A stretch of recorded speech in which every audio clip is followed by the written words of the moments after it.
Benestrophe lyrics, they seem to be of either personal beliefs or how you view the outside world. Can you tell us what is your method for writing lyrics and how you go about choosing a subject? Back when we were writing Benestrophe, sometimes I would come up with a subject matter and start writing on it, and other times we'd be a collaboration between the three of us. Sometimes Gary would come up with the ideas, and sometimes even Dwayne would come up with the ideas. What I would usually do is pick a quiet place where I could just think. Sometimes I would just find a quiet place and start writing, not really even paying attention when I'm writing. A lot of it wasn't even deliberate. Sometimes I just black out and start writing. It's an interesting process that I haven't had much luck describing myself. Okay.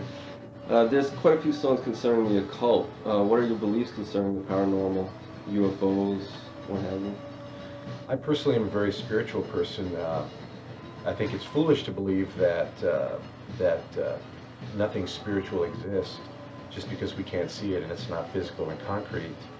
I think that there's much more at work here than meets the eye, by all means. UFOs, I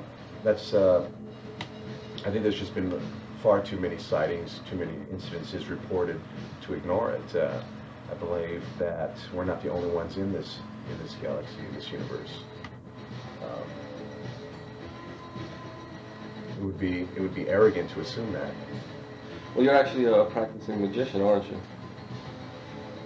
Do you mean real magic or do you mean illusion? Either, whatever it is. Either. I've always been fascinated by magic. I think that it's the nature of the person. From a very young age, I've always been fascinated by the paranormal, by the esoteric, by the inobvious. I think that's just by nature. How do you guys feel about the popularity of the Benestrophe albums? I mean, being that they're old material, and after all these years, you decide to release it onto CD, and they just take off. I mean, is that like a surprise? Was that unexpected?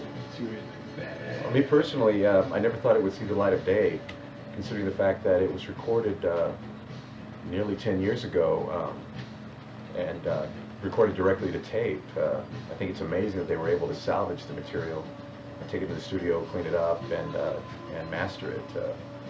It's just amazing.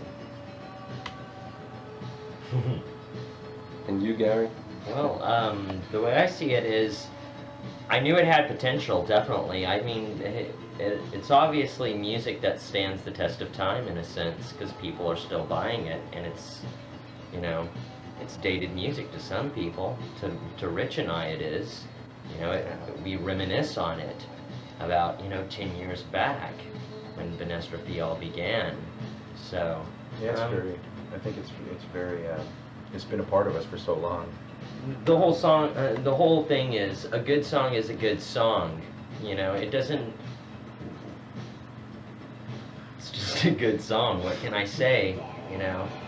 Benestrophe wasn't about, doing sound collages or noise or soundscapes. It was about, getting down a definite structure, and it wasn't necessarily a mechanical thing how we worked on music, but,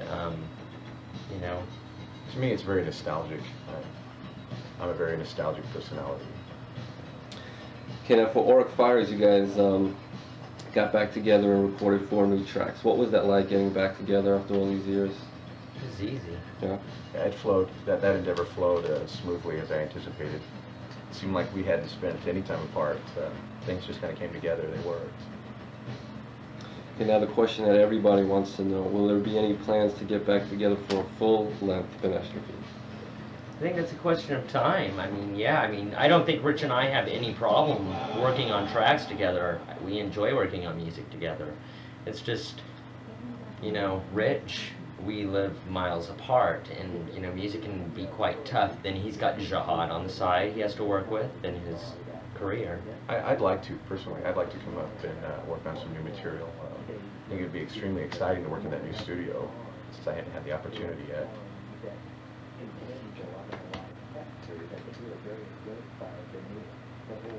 Aspect of the new age scene and the early on industrial dance.